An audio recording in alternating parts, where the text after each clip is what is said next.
যে হনুমানকে আমরা পুলিশে বেঁধে গাইতে কলা খাওয়া, এই হনুমান ছিল গেটে বসি।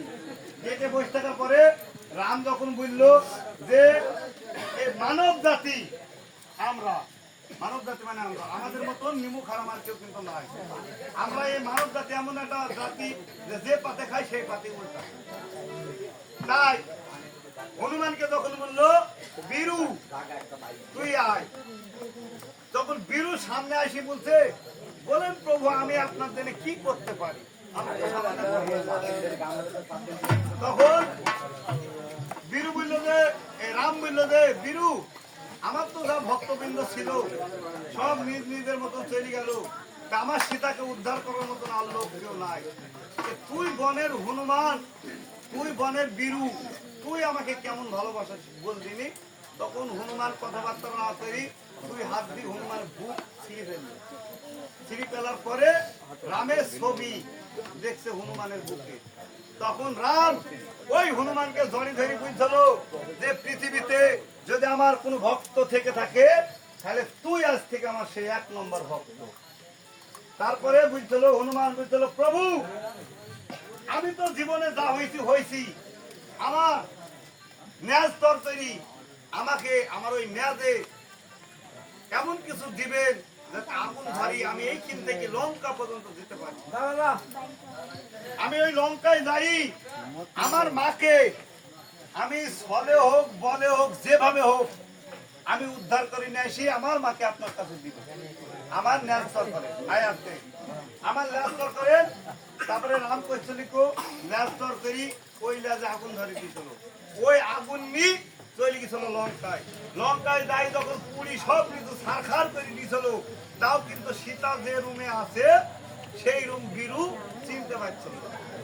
তারপরে ওই রুমের ছিল সামান্য একটা ছিদ্র, সামান্য একটা ছিদ্র ছিল। যখন সীতা ওই ছিদ্রটি দেখছে যে কি ব্যাপার লঙ্কায় এত আগুন কিসে, লঙ্কা দাও দাও করে জ্বলছে, ব্যাপার কি। তখন ওই বীরুকে দেখতে পাইছিল। বীরুকে দেখতে পাওয়ার পরে সীতা বলেছিল এই তো আমার বীরু আইছে আমাকে খুঁজছে। তাই লাস্টের বেলা মানে একবারে লাস্ট পর্যায়ে যাই ওই ফুকুর দিয়ে সীতা বলেছিল বাবা বীরু আমি এই বাগান। তখন যখন ওই ঘরে ঢোকার যখন পথ পাইছিল না, তখন বীরু উঠছিল ওপরে থেকে এমন একটা লাফ মারিছিল, ওই লাফে বীরু ওই ঘরের মধ্যে প্রবেশ করে দিয়েছিল। ছাদ তো চুন ছুটকি টালির এইসব ছিল, এমন একটা লাফ মারছিল ওই চুন ছুটকি টালির নিচে যাই বীরু পড়েছিল। বীরু সীতাকে নেশার বেলায় ওই সীতাকে ওই রুম থেকে বার করি নেশার বেলায় আর বীরুর আর হইল মানে তো আগুন ধরতে আসার বেলায় ওই আগুন ঝাঁপ দিতে আস্তে আস্তে ওই আগুন হনুমানের মুখে এক লাই পড়ে যায়। পড়ে যাওয়ার পরে হনুমানের মুখ পড়ে গেল। ওই মুখ নিয়ে রামের সামনে যখন আইলো তখন সীতাকে পাই রাম তখন বলছে যে বীরু তোমার মুখের কে মানে এই যে মুখ ঢেকেছিল মুখ আর দেখাতে পাইছে না, তখন তো হনুমানের মুখ পুড়ে গেছে, ওকে দেখাবে কি রকম তাই মুখ ঢেকেছে। তখন রাম বলছে যে বাপ বীরু তোমার মুখে কি হয়েছে, তুমি মুখ ঢাকছো কেন, তুমি কি আমার কাছে লজ্জা বোধ করছো। বলছে না প্রভু আমি আপনার কাছে লজ্জা বোধ করছিনি, কিন্তু আমি এই মুখ আপনাকে দেখাতে পারবো না। কিসের জন্য দেখাতে পারবো না। তখন সীতা বলছে বাপ বীরু রাম যদি তোমার বাবা হয় আমি তোমার মা হয়ে অর্ডার করছি তুমি মুখ দেখাও।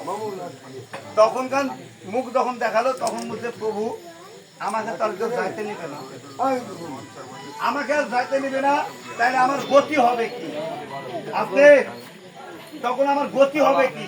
তখন রাম বলেছিল যে আমি তোমাকে এমন একটা বধ দিব তোমার 14 গোষ্ঠী যে যেমনি যাবে সেমনি তোমার মতো হনুমান, কারণ প্রত্যেকটা জাতের দরকার। তাই সেদিন বধ দিয়েছিল। আর সীতা রাম যখন পাদর বসে থাকে তখন সীতা খুশি হই বান্দর বা হনুমান যদি তাইলে আগে নাকে শুনে